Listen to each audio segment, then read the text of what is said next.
এই দুনিয়ার কিছু কিছু মানুষের কিছু আচরণ, কিছু ব্যবহার, চাল চলন দেখে খুবই কষ্ট লাগে, হৃদয়ে অনেক রক্তক্ষরণ হয়।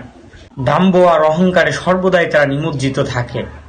তাদের কাছে টাকাই হয়ে ওঠে পৃথিবীর সব থেকে বড় শ্রেষ্ঠ সম্পদ। তাদের এই সমস্ত আচার আচরণ, তাদের এই সমস্ত ব্যবহার দেখে সরহেবে কায়া ঝামাতে মাকামাতে হারিরিতে টাকার গুণ কীর্তন সম্পর্কে কিছু কবিতা পড়েছিলাম। সেই কবিতার একটি লাইন আমার খুব বেশি মনে পড়ে যায়।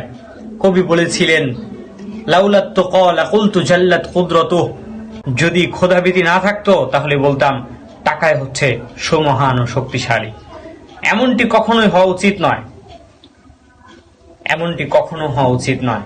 টাকাই মানুষের জীবনে সর্বদাই সাফল্যের চাবিকাঠি নয়। টাকা ছাড়াও মানুষের জীবনে সাফল্যের অনেক চাবিকাঠি রয়েছে, যেটা জ্ঞানীরা বুঝে থাকেন। মূর্খদের মাথায় হয়তো এটা ধরবেও না।